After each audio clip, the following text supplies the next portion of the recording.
সস্তায় বস্তা ভরতে যাইয়া আজকে যে কি অবস্থা হয়ে গেল আমার, যা বলার বাহিরে। সো হ্যালো এভরিওয়ান, আসসালামু আলাইকুম, সবাই কেমন আছেন? এই যে টাটকা মলাই মাছগুলো দেখতেছেন, এগুলোই আমি সস্তায় পেয়ে 1 কেজি কিনে আনছি। আর কিনে আনার পর কাটতে যে আমার প্রায় 2 ঘন্টা চলে গিয়েছে।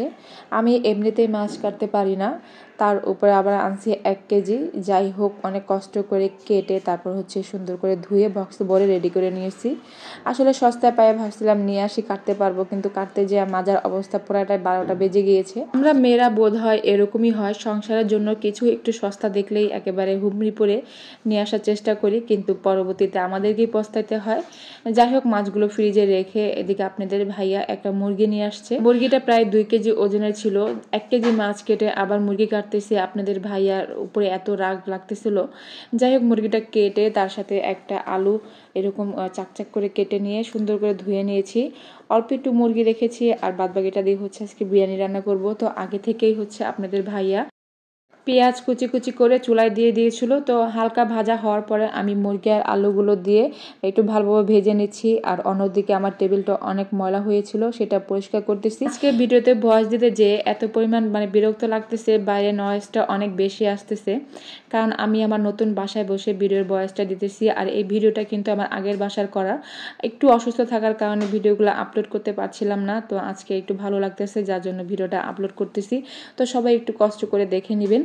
এদিকে এই যে মুরগিটা ভাজা হয়ে গিয়েছে, তার সাথে কিন্তু দেখেন একটু পানিও কিন্তু উঠে গিয়েছে।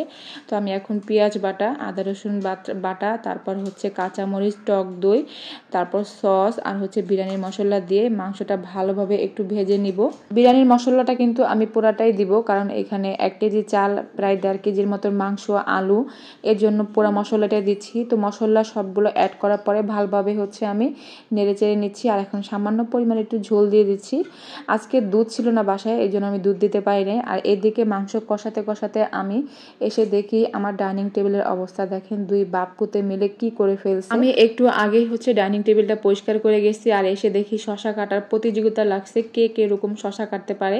তো এই যে দেখেন টেবিলের উপরে কিন্তু শুরু করছে। যাই হোক, এদেরকে একটু ভিডিও করলাম, তারপর কিন্তু এরাই পরিষ্কার করেছে। আর এদিকে চালগুলো ধুয়ে আমি একসাথে দিয়ে দিলাম, আর ভালোভাবে একটু কষিয়ে পানি দিয়ে দেবো। আজকে আলাদা আলাদা করে রান্না করব না, যেহেতু মাছ কাটতে কাটতে অনেক দেরি হয়ে গিয়েছে, এই জন্য এই শর্টকাটভাবে রান্না করে নিচ্ছি। পোলাও চাল আর মাংস ভালোভাবে কষিয়ে আমি পরিমাণ মতন পানি দিয়ে ঢেকে দিয়েছিলাম। তারপর পানিগুলো টেনে যাওয়ার পরে আমি উপর দিয়ে আলু বোখারা দিয়ে দিচ্ছি। চালগুলা কিন্তু একটু হালকা সেদ্ধ হওয়ার বাকি আছে, এটা আমি এখন ডিম আঁচে বসিয়ে দিব। ডিম আঁচে বসিয়ে দেওয়ার পরে কিন্তু চাল বাদবাকিটা সেদ্ধ হয়ে যাবে। তো এই যে দেখেন, আমি একটু ভালোভাবে লেড়ে চেড়ে ডিম আঁচে দিয়ে গিয়েছিলাম। এখন ফাইনালি আমার পোলাওটা অনেক ঝরঝরা ও সুন্দর হয়েছে। তো এখন আপনাদের ভাইয়াকে দিয়ে নিয়ে যাচ্ছি, আমি একটু অসুস্থ, এই জন্য এগুলো ধরতে যাচ্ছি না।